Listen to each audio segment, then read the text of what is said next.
Hi everybody, welcome back to Sunny Preps. I thought I'd bring you inside. It's dark outside. I just got home from work. It's really hot out there and the lighting is bad, so I thought I'd bring you into my desk. We're going to have one more chat. I think it's really important information, but then we're going to get on to the action videos where I'm actually doing things and showing you what I have done and what I want to do and what I did wrong. But for right now, I want to talk about the title. I'm too broke to fill in the blank. Are you aware of the need to prep, but you just think you're too broke to get started? Do you recognize the value of holding precious metals, but you just can't come up with the money to buy them? Or is it your dream to live on a homestead and grow your own food and have your animals and just live maybe even off grid, but you just don't see how that's ever going to happen for you? Well, if you've ever asked other YouTubers advice on that, and I've seen people ask advice and I've seen people give advice back, and it's always been very gentle and nice and encouraging advice, even in books and on TV and things like that. Anytime people are asking for advice with this, the advice is start small, do what you can, put $10 extra towards your credit card, buy one extra can of beans, buy one piece of silver every paycheck, 1 ounce of silver, that's less than $20. And so you start small and do that. And that is wonderful, encouraging, loving advice. And I'm here to tell you something different. But still with love, because I want you to succeed, and I think we can all succeed. But if you have been doing the same thing year after year after year, and you've been getting the same results year after year after year, and you're broke, and you've been broke for 2 years or 3 years or 5 years or your whole life, then I'm gonna say it's time to make a change, and a pretty big change. Now, how do you do it?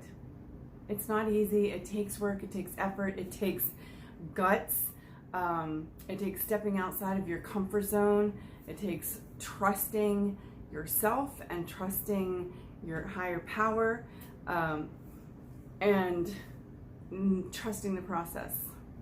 We live in a fantastic land here in the United States of opportunity. Most of the Western civilization has the same opportunities that we do, or very similar. Or if you work really hard, you can be an entrepreneur, you can start your own business, you can follow your dreams. So I think it's time to make a big change if you've really been stuck. Something you might want to try, just to put things in perspective.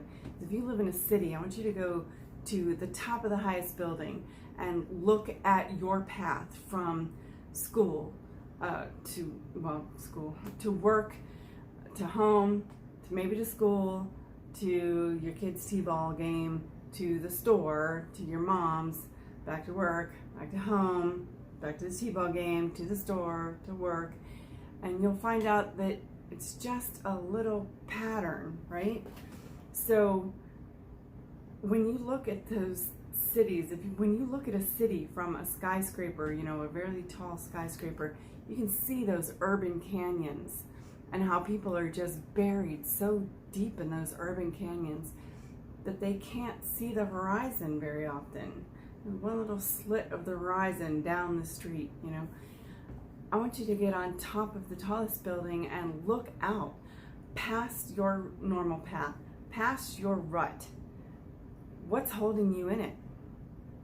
You'll see that there's nothing holding you in that rut.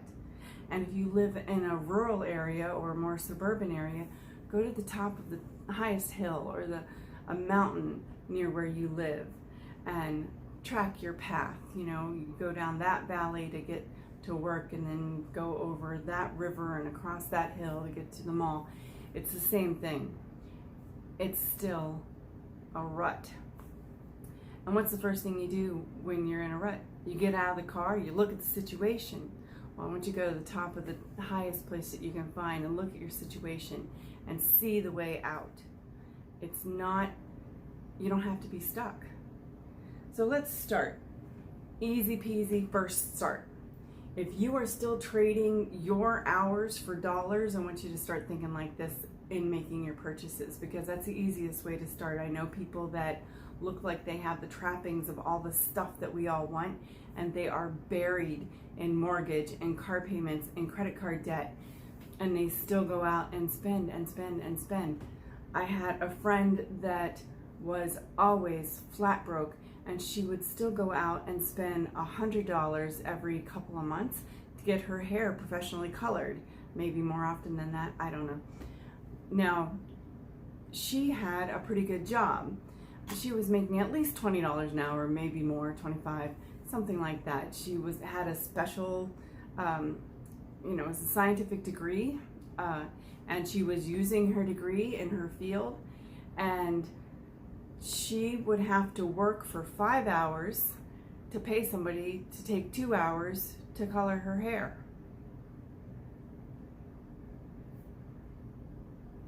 It doesn't seem reasonable to me. If you get a $10 box of hair dye and you do it yourself, you spend about an hour doing it. So that $10 box of hair dye costs you a half an hour worth of work, and then it costs you an hour of work to do it yourself.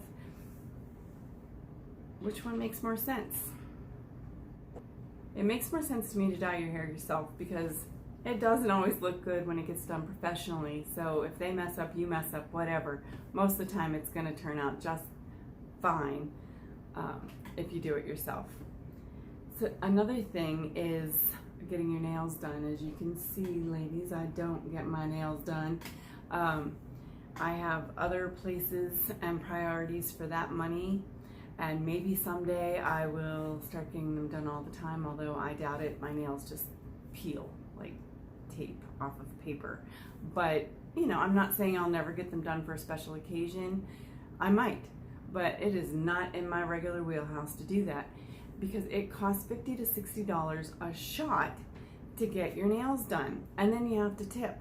And then you have to go back every couple of weeks and have them filled in, which costs $35 to $40 a shot. Around here, I don't know, somewhere else it could cost more, it could cost less, but that's actually what my daughter pays to get hers done. So, do you really want to trade, 2.5, 3 hours worth of your work if you're working at $20 an hour? And I'm going to keep the math simple to do that. And actually, even if your contract says that you get $20 an hour, how much of that is actually take-home pay? You take out the federal, state, and local income tax, you take out the FICA, you take out any insurance that you're paying, and then whatever the contribution is to your 401k, if you have that.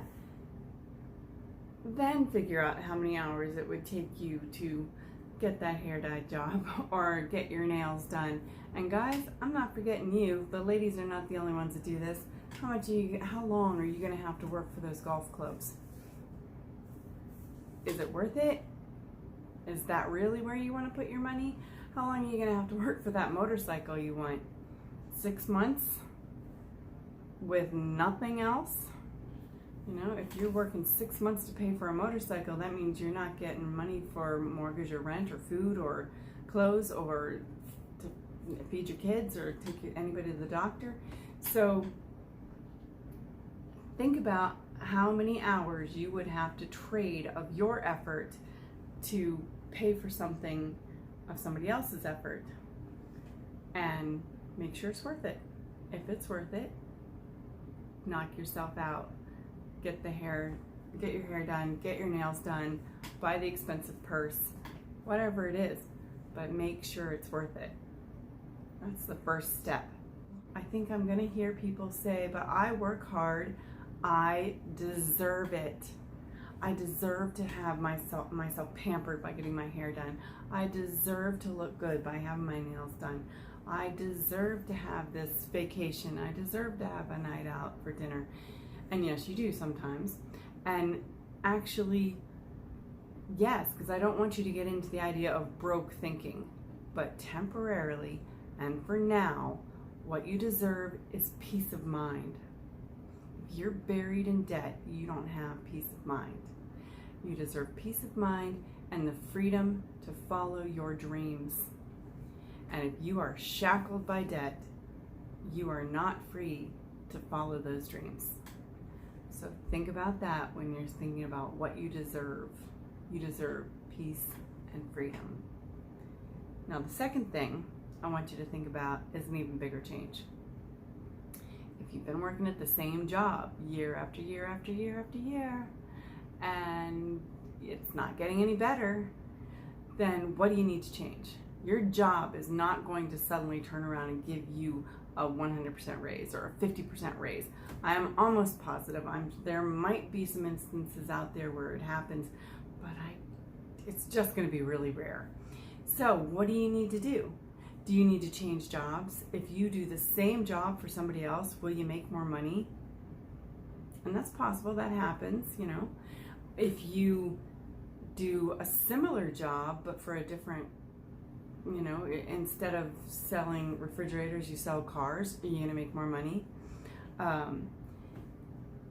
If you live in a different location and you do the same job that you're doing, will your cost of living be low enough to be covered by the job you're doing?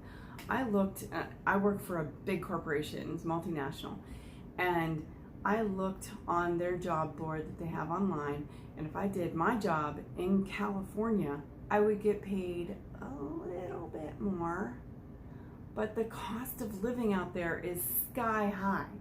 I'd probably be living in one of those tents on Skid Row.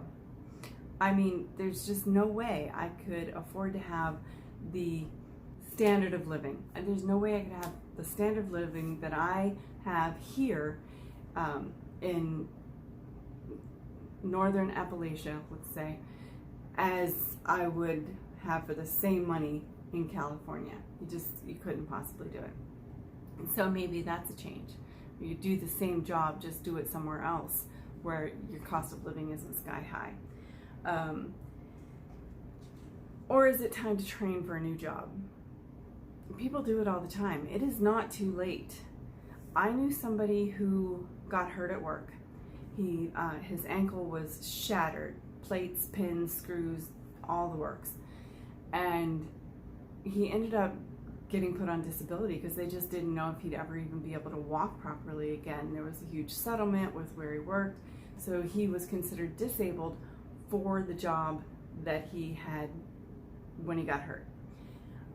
Now, in the process of going through this injury, the recovery, the lack of money because he couldn't work, it was a strain on his family. He got divorced, and most of the disability money that he got went to child support and spousal support. And he ended up working under the table as an auto repair mechanic because that was something he had learned in the military. And of course, doing that, he had no bargaining chip with the boss because they were paying him under the table, and he knew he couldn't really argue with them, you know, about what he was getting paid or the hours he was working or anything like that. They were doing him a favor. So he knew that he needed to change something. And because he was on disability, he was eligible for some educational assistance, and he went to school to be an anesthesiology technician. And he talked to them beforehand, to some of the career counselors at the school, and said that this is definitely a job where he could sit and stand as needed because his back was also a little messed up, so he couldn't sit too long, you know, on a stool, and he couldn't stand too long in an operating room. You know, he could have a stool and he could sit and stand pretty much as he needed. So this was a great career path for him, except then he found out that they really don't make that much money. So he went on to work on a bachelor's degree in nursing with the goal of becoming a nurse anesthetist. I always have trouble with that word.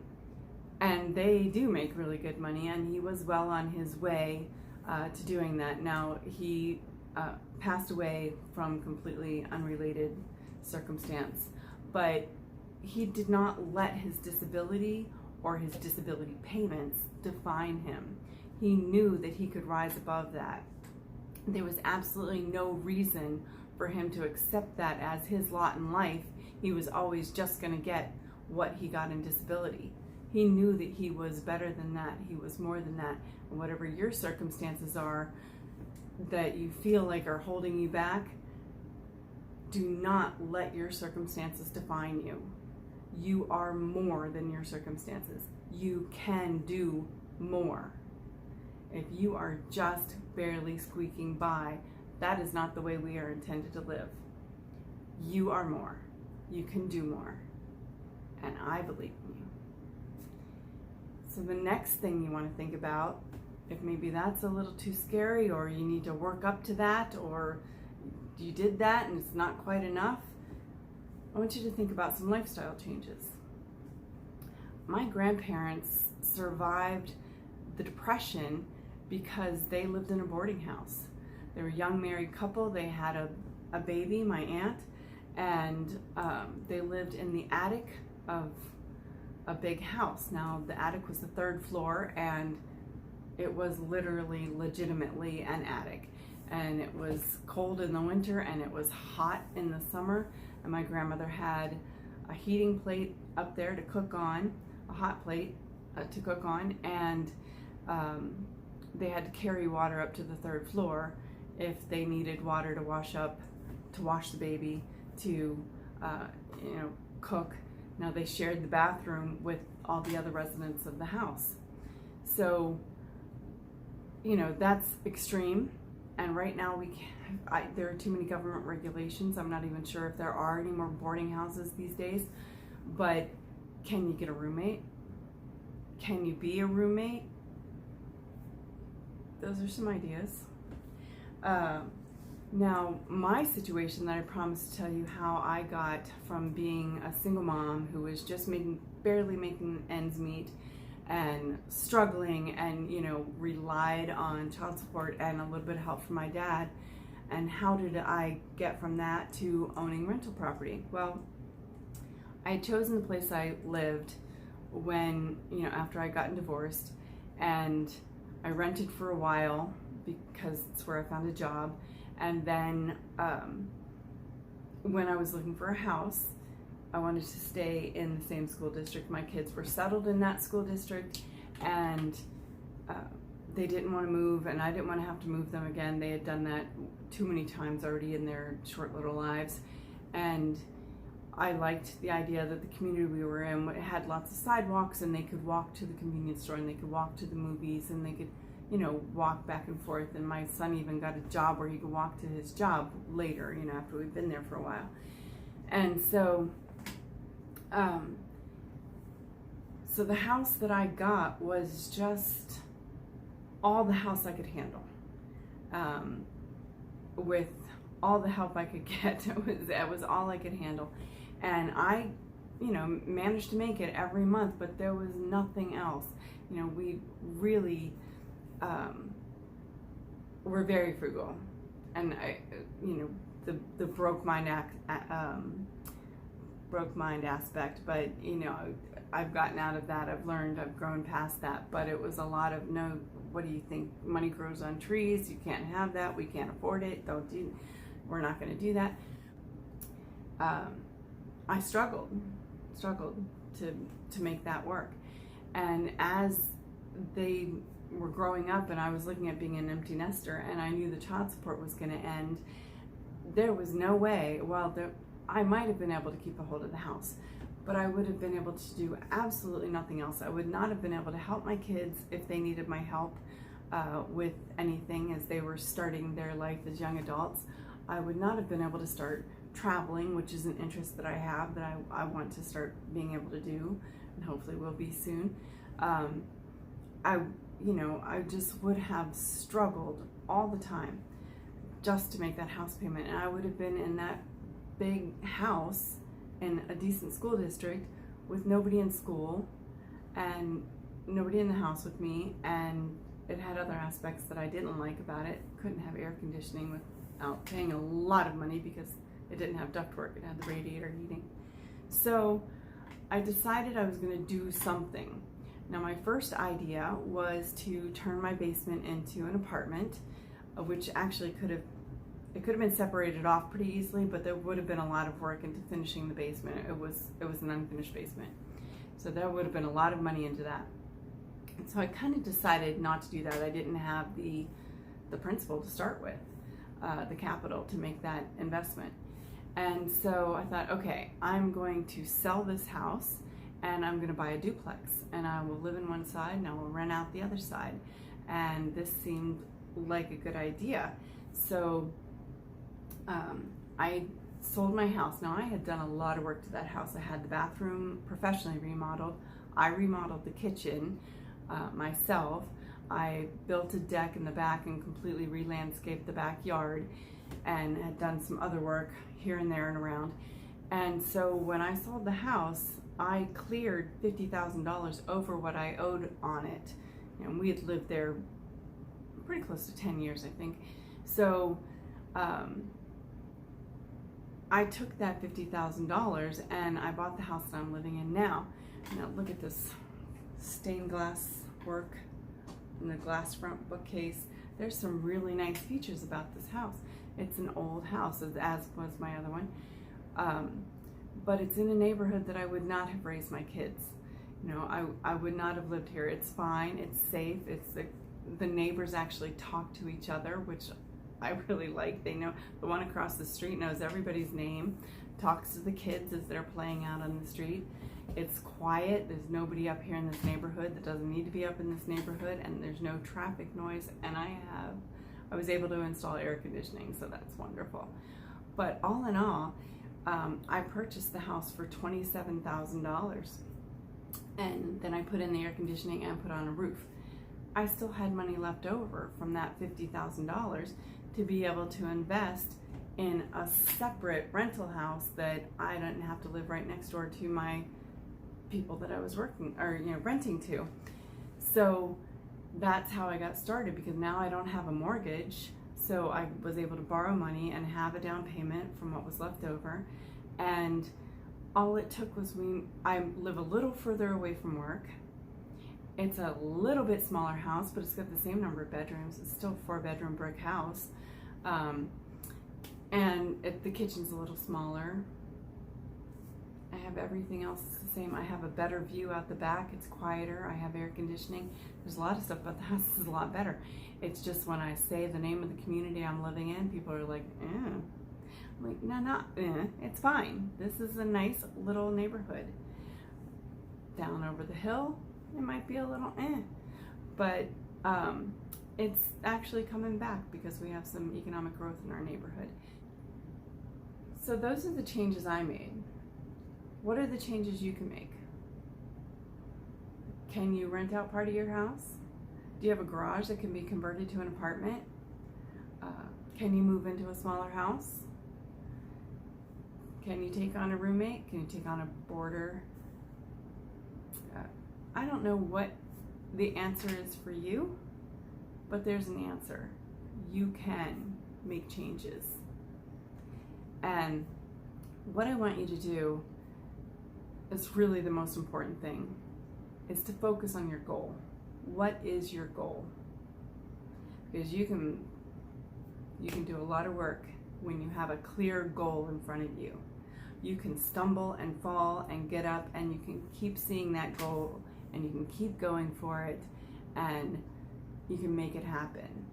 When you focus on your goals and your dreams and the blessings and the abundance, the path will be shown to you. And I think there's a scripture that says something like that. So if anybody knows it, please comment below, because I would love to know. But when you focus on the abundance and the blessings, the path will be shown to you. It will be opened up to you. Your eyes will see things that have been in front of them the whole time that you just never noticed. Oh, I can do that. I can start a second stream of income. I can start selling this. I can make some of those. I can babysit for somebody. We can rent out part of our house. We can move into a smaller place. We can move just a little bit further out of town. Around here, you can move just literally next door practically in some places. And if you cross the county line or you cross the school district line, your house is worth it's not worthless. It's priced so much cheaper than the one that's in this neighborhood, in this school district. And if you don't have kids in school, who cares? They're the same house in the same neighborhood, but the price is so different. And guess what? The taxes are lower on this one too. So think of the changes you can make in your life. And I'm talking big changes. What are the big changes you can make in your life that can make a difference? You know, if you're renting right now, can you move into a $20,000, $25,000 house? I don't know where you are and what kind of housing prices you have around you, but look at the things that are out there. See what you can do and focus on the goal. Because when you focus on the goal, you will see things. The power of the human mind is incredible, and I don't care if you think you're smart or you think you're not smart.